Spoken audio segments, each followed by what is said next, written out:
અમરેલી જિલ્લાના બાબરા તાલુકામાં આવેલું કરિયાણા ગામ સ્વામિનારાયણ સંપ્રદાયમાં ખૂબ જ મહત્વનું સ્થાન ધરાવે છે. અહીંનો ઝાલરિયો પથ્થર કે ઝાલરિયો પથ્થર ભક્તો અને પ્રવાસીઓ માટે આકર્ષણનું કેન્દ્ર છે. ઝાલરિયા પથ્થર અને કરિયાણા સ્વામિનારાયણ મંદિરનો ઇતિહાસ નીચે મુજબ છે. ઝાલરિયો પથ્થરનો ચમત્કાર. સંગીતમય અવાજ. આ પથ્થરની ખાસિયત એ છે કે જ્યારે તમે તેના પર અન્ય કોઈ નાના પથ્થરથી પ્રહાર કરો છો ત્યારે તેમાંથી પથ્થર જેવો અવાજ આવવાને બદલે ઝાલર, ઘંટ કે વાંસળી જેવો રણકાર ઉત્પન્ન થાય છે. સ્થાન. આ પથ્થર કરિયાણા ગામની સીમમાં આવેલો છે.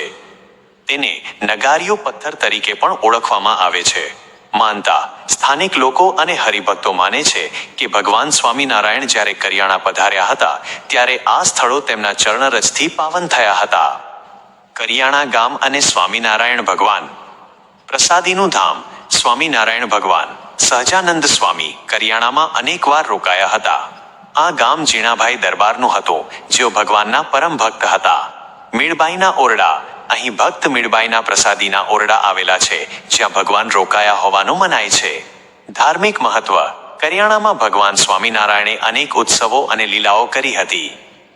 અહીંનું સ્વામિનારાયણ મંદિર પ્રસાદીનું મંદિર ગણાય છે, કારણ કે ત્યાં ભગવાનની વપરાયેલી વસ્તુઓ અને તેમના સ્મરણો સચવાયેલા છે. મુલાકાત માટે ઉપયોગી માહિતી. સ્થળ.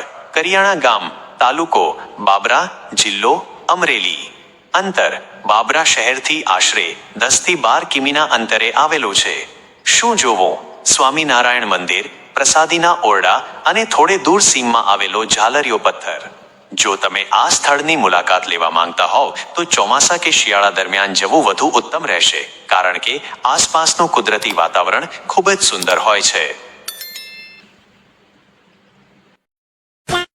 તો મિત્રો, કેવો લાગ્યો આપણો કરિયાણા ઝાલરિયો પથ્થરનો વિડીયો ગમ્યો હોય તો લાઈક, શેર અને સબસ્ક્રાઈબ કરી નાખજો જલ્દી ફટાફટ. અને આનો પાર્ટ 2 પણ આપણે બનાવવાના છીએ, તો જલ્દી આવી જાઓ. આનો પાર્ટ 2 અને એક પેટ જાઓ તો ચોમાસામાં, હવે ચોમાસું નજીક આવી જ રહ્યું છે, તો તમે ચોક્કસ ક્યારેક બાબરા સાઈડ કે આઈકોટથી બાબરા જતા હોય, કરિયાણા સાઈડથી આમ જતા હોય તો તમે ચોક્કસ એક વાર વિઝિટ કરજો. ગામની બારોબાર ઝાલરિયો પથ્થર છે. આપણે પાર્ટ 1, 2 બનાવ્યો છે, પાર્ટ 2 આપણી શું આવી રહ્યો છે, તો જલ્દી ચાલો ફટાફટ સબસ્ક્રાઈબ કરી નાખો. તો ચાલો મળીએ આગળ. Bye bye.